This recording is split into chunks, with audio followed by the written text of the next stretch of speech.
Biar coba seru di sini, saya akan bahas apakah Teach juga dia mantan sarjana Ohara. Nah, mari tanpa basa-basi lagi kita langsung saja. Wadaw.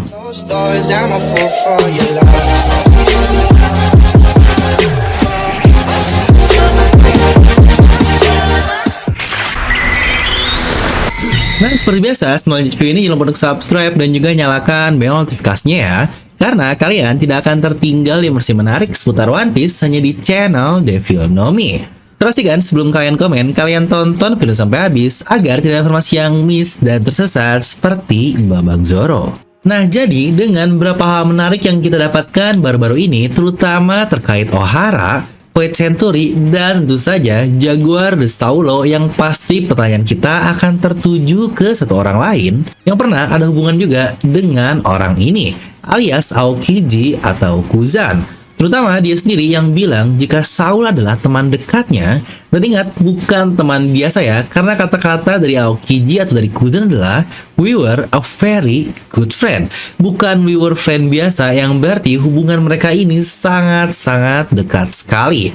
Dan dengan Kuzan yang sekarang sudah keluar dari Angkatan Laut, apalagi dia ada di bawah Kurohige alias Teach, kira-kira apa ya tujuan dari Kuzan yang sebenarnya? Dan kira-kira juga apakah Teach ada hubungan tersembunyi terkait hal-hal ini? Nah, mari kita akan bahas semua hal itu di video ini. Dan lagi-lagi karena ini akan menjadi teori yang sangat liar kesukaan kalian semua, karena liar is our ninja way.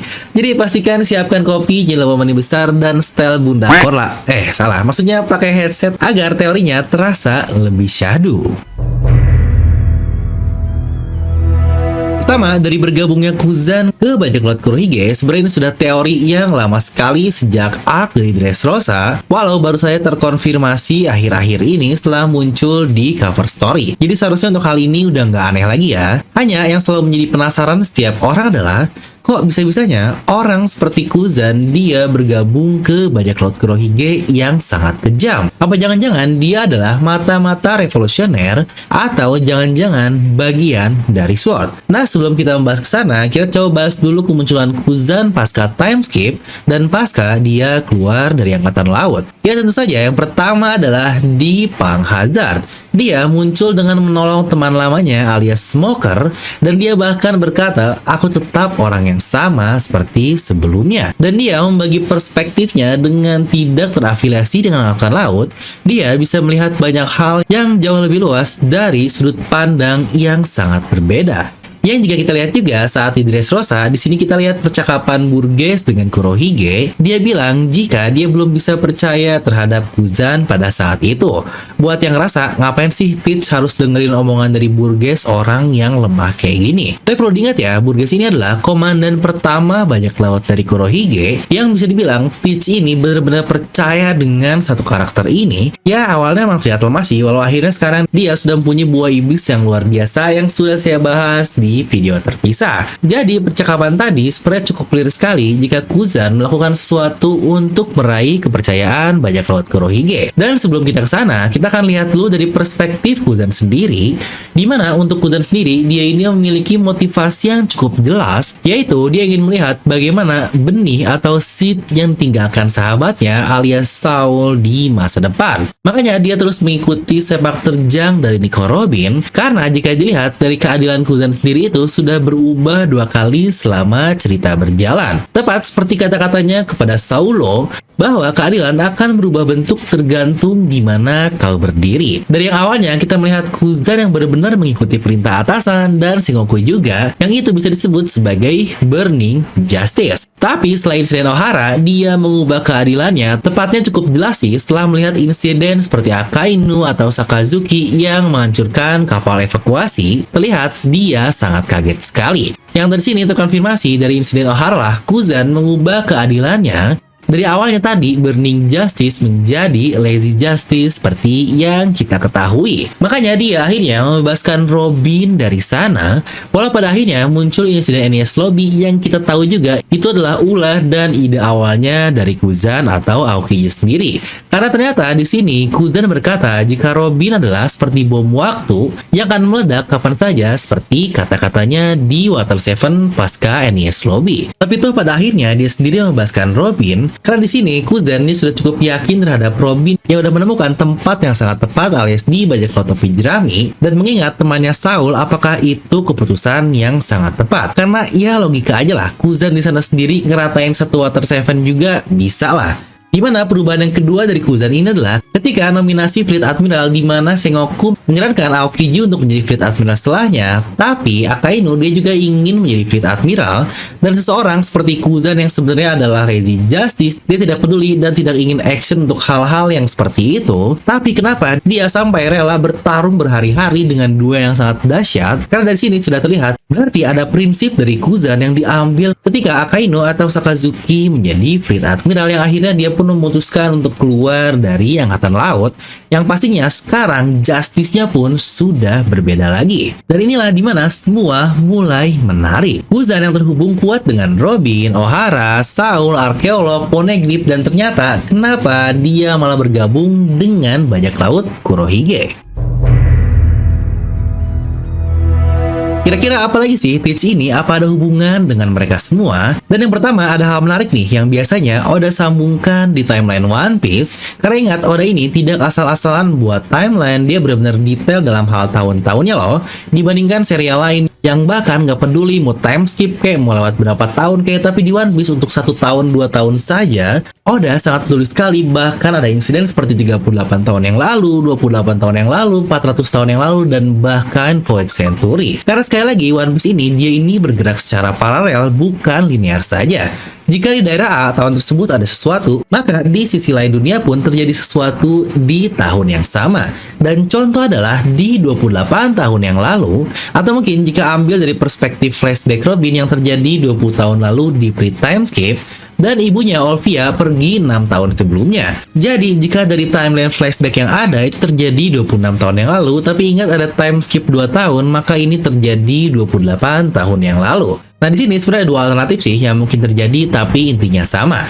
Di mana 28 tahun lalu ini Olvia bersama teman-teman penelitinya pergi yang tentu saja untuk penelitian dari sejarawan para arkeolog. Dan di tahun yang sama juga kalian tahu apa yang terjadi? Ya benar, 28 tahun yang lalu seorang yatim meminta untuk naik ke kapal Shirohige dan dia adalah Marshall the Teach.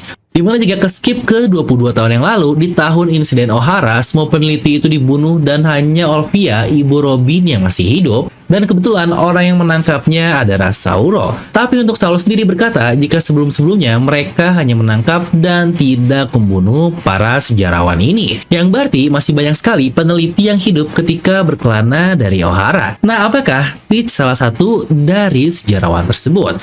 Dimana ini bisa jadi alternatif yang pertama, tapi karena waktunya bertepatan dia join Shirohige, maka sebenarnya alternatif selanjutnya adalah dia bukan bertemu dengan Olvia, tapi dia bertemu dengan suaminya alias ayah dari Robin. Karena ayah dari Robin ini adalah satu-satunya yang pernah disebutkan di serial ini, tapi tidak dimunculkan karakternya seperti apa. Bukankah itu sangat mencurigakan sekali? Ingat alasan Olvia berlayar karena bilangnya impian dari mendiang suaminya. Yang entah apakah dia mati atau tidak, tapi dengan Oda menyebutkan ini saja sudah menjadi satu hal yang sangat mencurigakan. Enggak, di sini saya nggak bilang jika Kurohige adalah ayah dari Nico Robin karena itu sangat aneh sekali. Dari timeline pun sudah sangat ngaco. Yang mungkin adalah apakah jangan-jangan suaminya inilah yang ada hubungan dengan Kurohige atau Teach tersebut. Mereka bertemu di tengah pelayarannya, atau malah jangan-jangan Kurohige bagian dari Sarjana Ohara yang ikut pergi beberapa tahun sebelumnya. Karena ingat Oda pernah bilang secara spesifik juga kan, jika hobi dari Teach ini adalah mempelajari sejarah, atau dalam kata lain dia seorang arkeolog.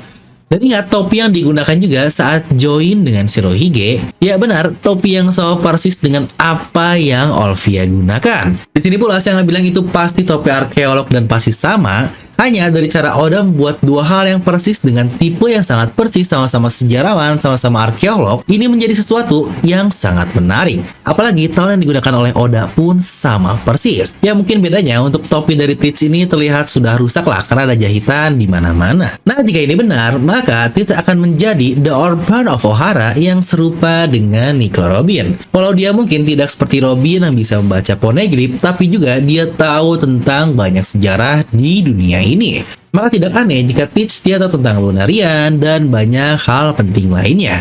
Bahkan tentang Rocks the Shebek saja dia pasti tahu, karena jika ini benar, itu akan menjelaskan tentang Teach dan apa peran Kuzan nanti.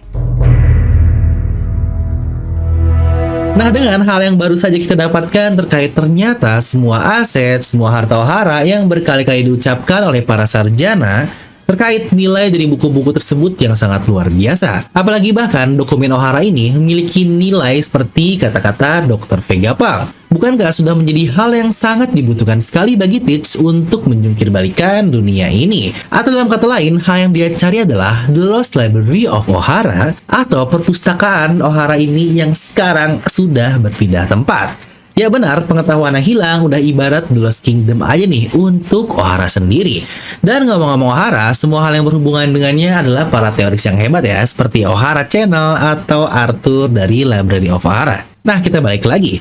Dengan terkonfirmasinya bahwa semua harta tersebut masih ada dan bahkan sekarang ada di Elbaf, yang bahkannya lagi itu dijaga oleh Jaguar de Saulo, pahlawan bagi Robin, yang bahkan membolehkan Vegapunk untuk mempelajari semua dokumennya. Yang ternyata Saul sendiri adalah sahabat dari Kuzan atau Aokiji ini.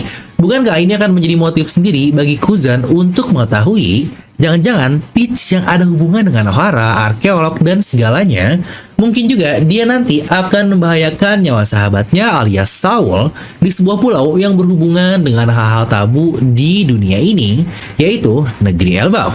Dan apakah motif sebenarnya dari Kuzan adalah untuk melindungi sisa-sisa Ohara yang tertinggal dari sahabatnya Saul, yaitu di pulau Elbaf? Dan apakah juga jangan-jangan dia punya hubungan langsung dengan Vegapunk dan Dragon, yang jika seperti itu, ini benar-benar hal luar biasa yang akan saling menemukan benang merahnya di kemudian hari. Dimana sebenarnya saya cukup pengen sendiri jangan-jangan Elbaf ini akan menjadi semacam bom waktu, dimana akan menjadi insiden seperti God Valley versi 2 dan semua orang akan berperang di pulau tersebut. Karena untuk Luffy sendiri seperti sudah dikeluarkan ke pulau Elbaf dan jangan-jangan Teach juga nantinya akan ke pulau Elbaf, di mana semua hal ini akan bergabung dan perang besar akan terjadi di pulau ini. Yang kalau kira-kira menurut kalian bakal dibawa kemana nih cerita dari Kuzan dan negeri Elbaf? Nah, jadi itu untuk video kali ini. Kalian bisa tuliskan pendapat kalian di kolom komentar di bawah. Dan seperti biasa, semoga kalian terhibur dengan video ini. Like aja kalian suka, dislike aja kalau suka, jangan lupa untuk subscribe dan juga share video teman kalian. Gue Devil pamit and I'll see you guys next time.